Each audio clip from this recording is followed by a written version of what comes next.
Ya, sebelum kita mulai, silakan mengangkat tangannya semua untuk memastikan suara saya kedengaran. Mengangkat tangan bukan karena pasrah ya. Ya, kita mulai. Terima kasih teman-teman.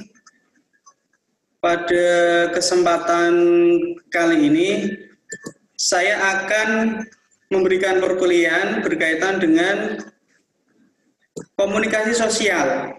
Nah, ini berkaitan dengan komunikasi sosial, pembangunan, dan budaya.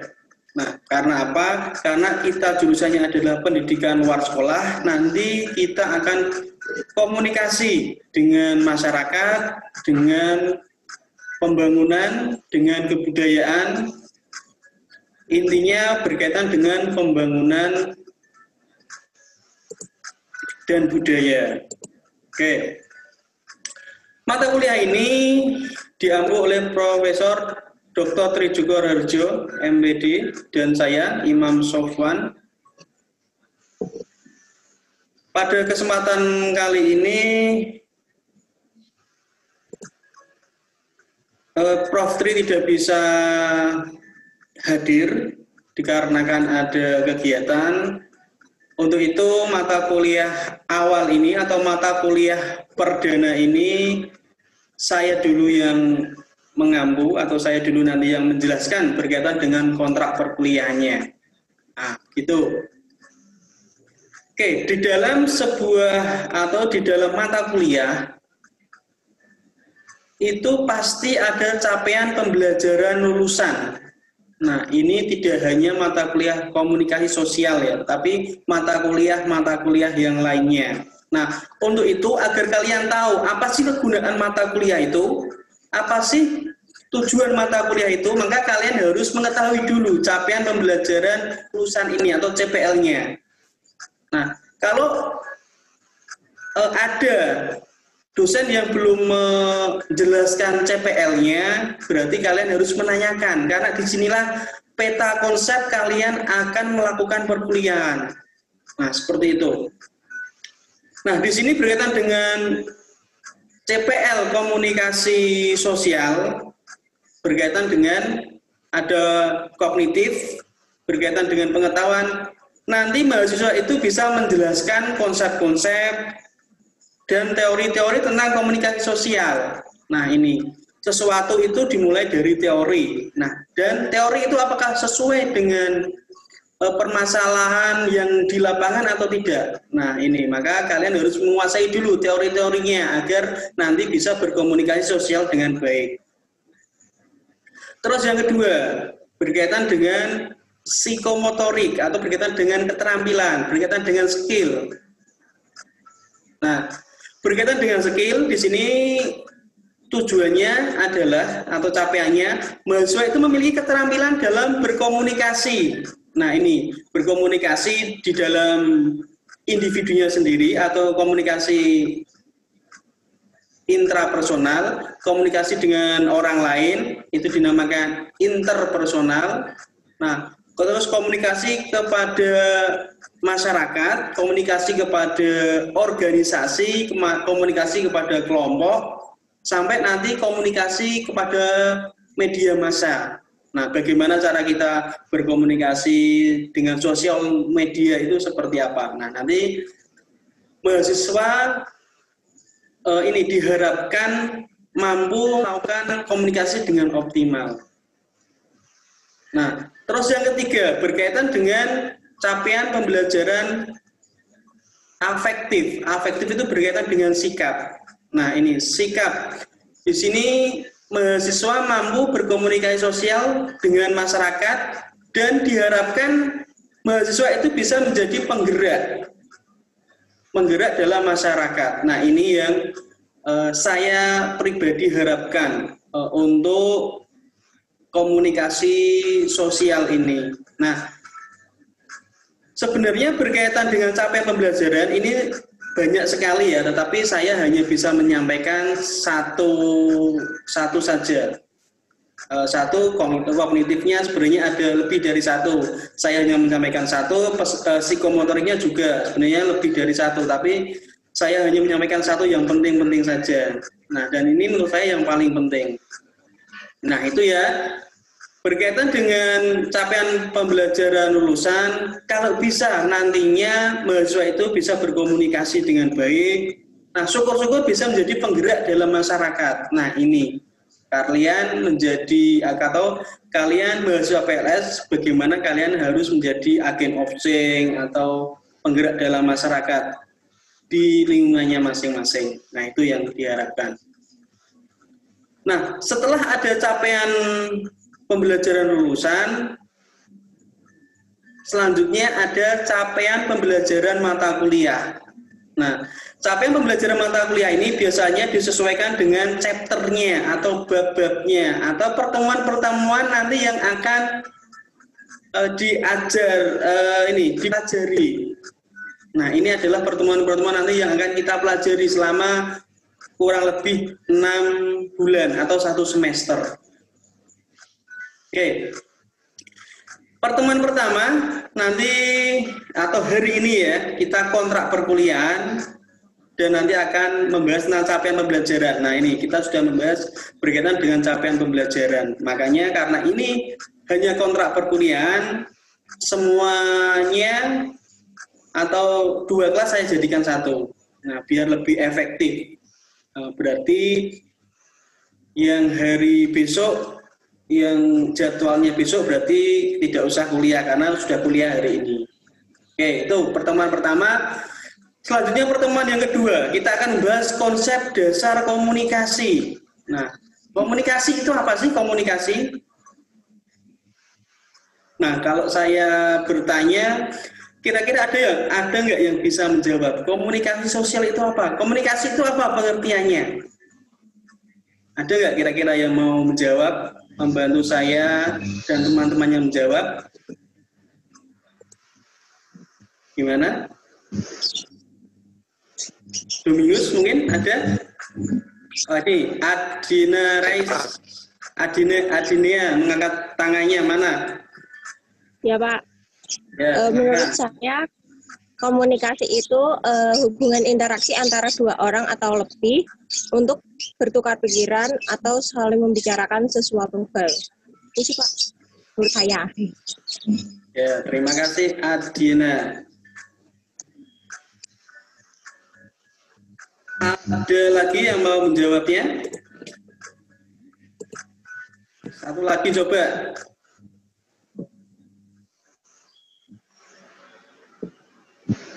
Ya ada? Ya. Komunikasi itu adalah menyampaikan ide atau gagasan kepada orang lain. Itu namanya komunikasi. Nah, nanti di dalam proses komunikasi itu selanjutnya nanti ada interaksi, ada hubungan. Tetapi yang namanya komunikasi itu ini Gentur Ciptaning Tias. Mengangkat tangannya, silahkan Gentur. Ya, Pak. Menurut saya komunikasi itu pertukaran informasi antara 2 orang atau lebih. Komunikasi. Saya cari orangnya nggak ketemu ya, Gentur ya.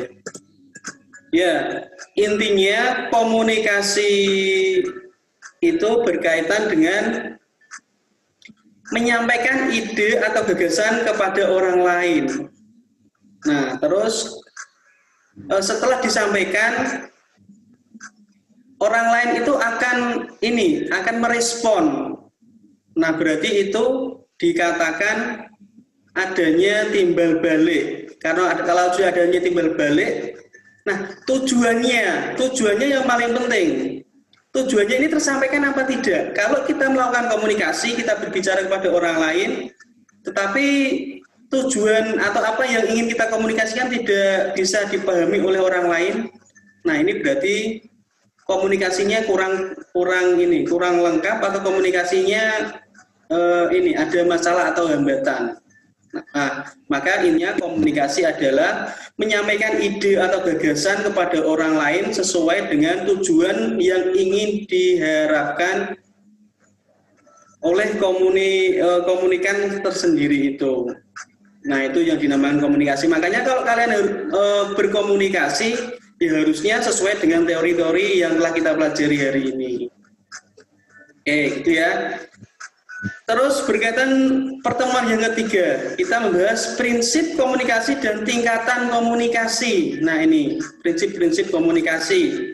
Komunikasi yang baik, yang efektif itu seperti apa? Nanti kita akan bahas di pertemuan ketiga. Dan tingkatan komunikasi yang telah saya sampaikan tadi. Tingkatan komunikasi ada kepada diri sendiri, kepada orang lain, kepada kelompok, kepada organisasi, kepada masyarakat atau media massa. Nah, ini nanti akan kita pelajari di pertemuan ketiga. Nah, selanjutnya pertemuan keempat. Nah, ini pertemuan keempat kita sudah diskusi. Nah, nanti berarti dibuat grup atau dibuat kelompoknya. Nah, dimulai kelompok pertama. Di pertemuan keempat ini sudah melakukan diskusi. Untuk itu mulai dari sekarang dipersiapkan ya, agar nanti pertemuan keempat kita bisa maksimal. Nah, berkaitan dengan hubungan dalam komunikasi. Nah, nanti mungkin materinya seperti apa Pak? Nanti tanya kepada saya, koordinator kelompoknya. Kalau kalian kesulitan untuk mencari referensinya di internet atau buku dan lain sebagainya. Oke, selanjutnya pertemuan kelima. Pertemuan kelima membahas tentang komunikasi kelompok. Nah, ini membahas komunikasi kelompok. Nah, pertemuan keenam membahas komunikasi sosial dan pembangunan. Nah, ini saya sudah mengaitkan dengan pembangunan karena mahasiswa, apalagi jurusan pendidikan luar sekolah itu adalah agent of change atau agen penggerak di dalam masyarakat itu sendiri. Nah, ini ada tulisan 3, ini ada angka 3, berarti ini adalah kelompok 3. Nah, terus pertemuan ke-7, ini kelompok keempat, berkaitan membahas aspek psikologi dalam komunikasi pembangunan. Nah, ini mata kuliah komunikasi sosial, tidak hanya komunikasi sosial ya, tapi juga saya arahkan kepada bagaimana kita berkomunikasi dengan masyarakat melalui pembangunan dan juga melalui budaya. Pertemuan ke-8 adalah ujian tengah semester. Nah, pertemuan ke-9, ini kelompok ke-5 membahas komunikasi dan perspektif dominan. Nah, pertemuan selanjutnya ke-10, itu kelompok ke-6 membahas pendekatan terhadap komunikasi dan pembangunan. Pertemuan ke-11 membahas komunikasi sosial dan budaya. Nah, ada hubungannya antara komunikasi sosial dan budaya. Nah, pertemuan ke-12 ini kelompok ke-8 membahas komunikasi dalam masyarakat. Nah, komunikasi dalam masyarakat itu seperti apa? Agar masyarakat itu akan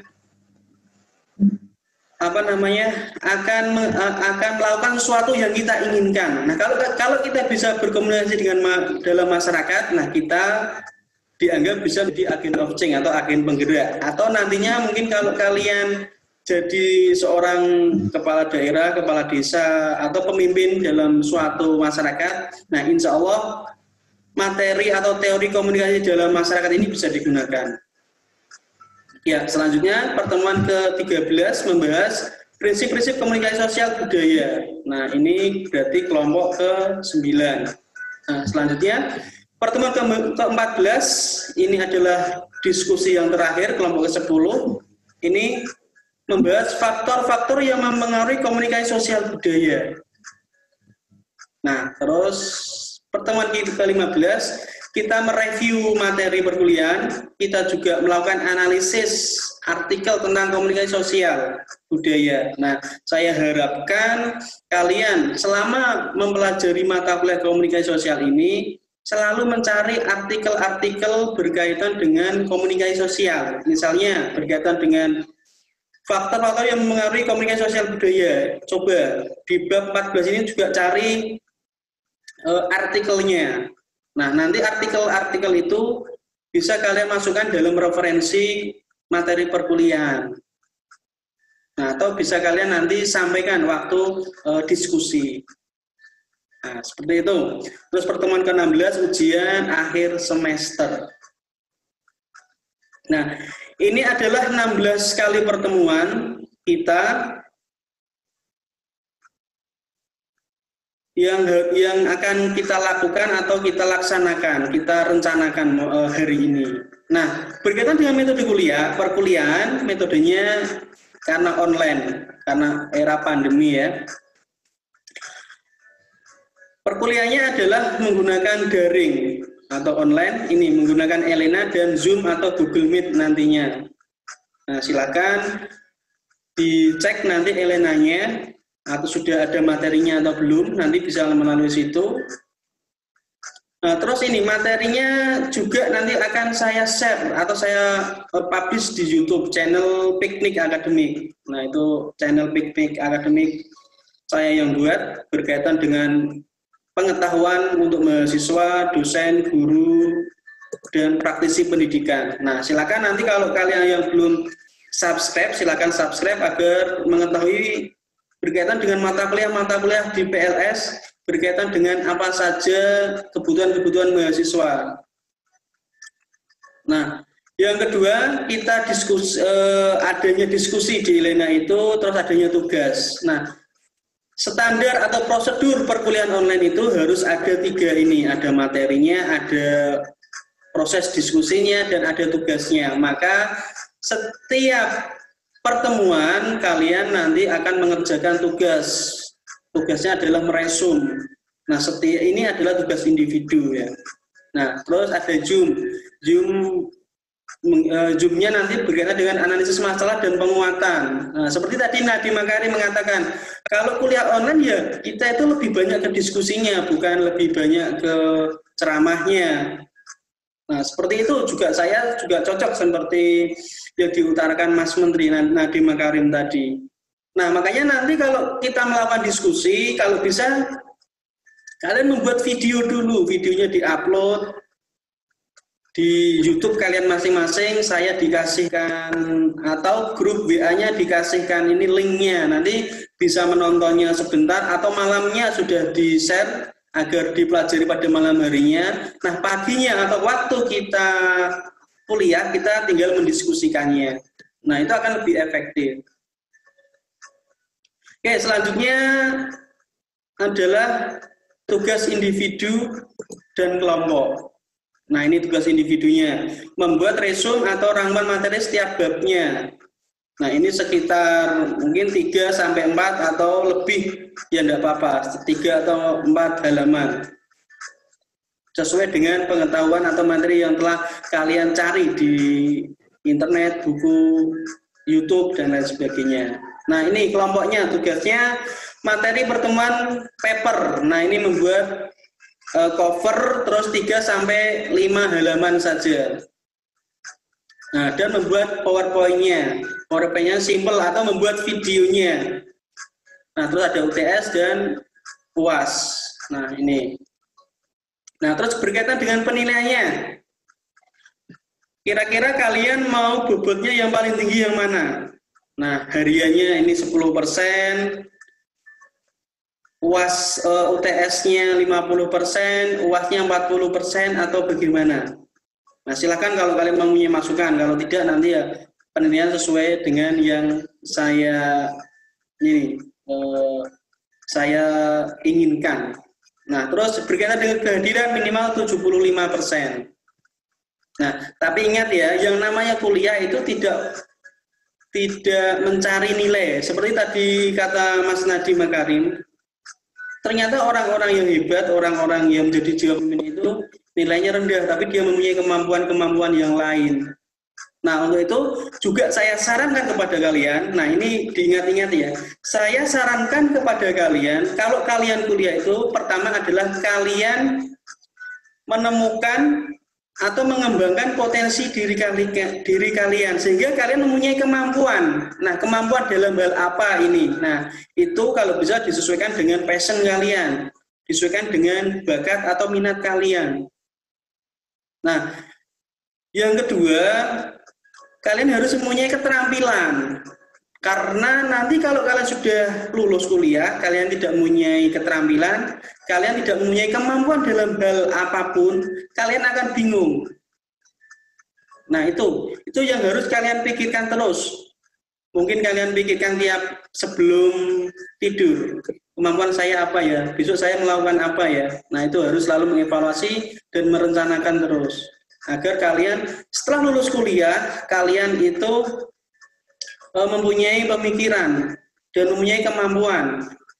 Sehingga kalau kalian nanti juga bekerja, kalian akan mungkin lebih pintar atau lebih tinggi levelnya daripada orang-orang yang kemampuannya